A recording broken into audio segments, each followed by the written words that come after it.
అమ్మమ్మ చెప్పిన కథలకు స్వాగతం. ఈరోజు మీ ముందుకు అందాల పక్షి అనే కథతో వచ్చా. ఒక చిట్ట అడవిలో ఓ అందమైన పక్షి ఉండేది. రంగురంగుల ఈకలతో చూడముచ్చటగా ఉండేది. తన అందాన్ని చూసుకుని తను ఎప్పుడూ మురిసిపోయేది. దానికి ఎనలేని బద్ధకం, సోమర్తనం ఎక్కువ.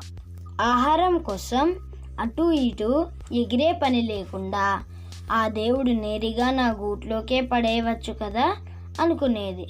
ఒకసారి అది చెట్టు కొమ్మల మీద కూర్చుని కాయలు పండ్ల కోసం చూస్తుంటే అప్పుడు మల్లుడు అనే కోయవాడు నెత్తి మీద బుట్టతో కనిపించాడు. ఆ బుట్టలో రకరకాల పండ్లున్నాయి. వెంటనే దానికి ఒక ఉపాయం తోచింది. వెంటనే, "ఓ కోయవాడా, ఎక్కడికి వెళ్తున్నావు?" అని పలకరించింది. కోయవాడు పక్షికేసి చూసి, "ఏముంది పిట్టమ్మా, ఊర్లో సంతకెళ్తున్నా. అక్కడ ఈ పండ్లు అమ్మితే కాస్తో కూస్తో డబ్బులు వస్తాయి. వాటితో సరుకులు కొనుక్కుంటా" అన్నాడు. "ఈ పండ్లతో ఎన్నాళ్ళు కష్టపడతావు?" అన్నాడు. "కానీ ఇంకా ఎక్కువ సంపాదించే మార్గం చెప్పనా?" అంది పక్షి. "ఏమిటో చెప్పు" అన్నాడు కోయవాడు. "నా ఈకలు చూసావా, ఎంత అందంగా ఉన్నాయో? నీకు కొనిస్తా. వాటిని అమ్మితే ఎక్కువ డబ్బు వస్తుంది. కానీ నువ్వు పళ్ళని నాకు ఇవ్వాలి" అంది. కోయవాడికి ఈ పక్షి ఈకలకు ఉన్న విలువేంటో తెలుసు. వాటిని పట్టణంలో చాలామంది టోపీల మీద అలంకరించుకుంటారు. పండ్ల బుట్టను సంతకు తీసుకుపోవడం కంటే ఇదే నయం అనిపించి పక్షి చెప్పిన బేరానికి ఒప్పుకున్నాడు. వెంటనే పక్షి కొన్ని ఈకల్ని రాల్చింది. కోయవాడు వాటిని ఏరుకుని వెంటనే పండ్లను చెట్టు తొర్రల్లో పెట్టేసి వెళ్ళిపోయాడు. పక్షి సంతోషంతో పండు రోజుకొకటి వంతున తింటూ కాలక్షేపం చేయసాగింది. తర్వాత 3-4 రోజులకోసారి కోయవాడు వచ్చి పక్షికి కొన్ని పండ్లు ఇచ్చి అది రాల్చిన ఈకల్ని తీసుకువెళ్ళేవాడు.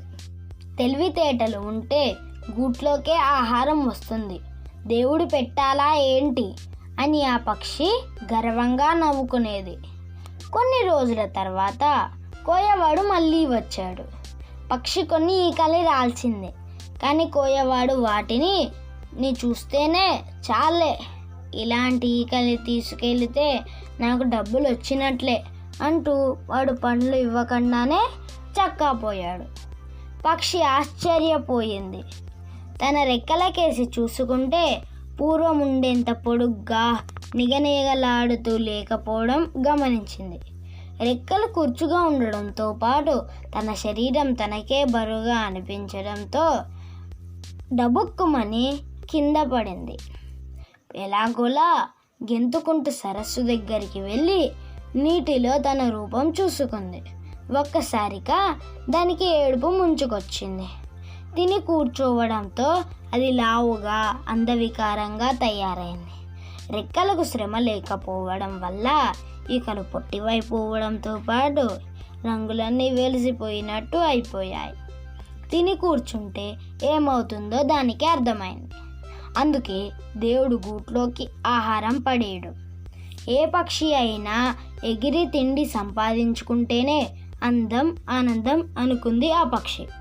పిల్లలు, ఈ కథలో మనకి నీతి ఏమర్థమవుతుంది? కష్టపడితేనే ఫలితం, ఆరోగ్యం, అందం, ఆనందం లభిస్తుంది. ఇప్పుడు కథ కంచికి, మనం ఇంటికి.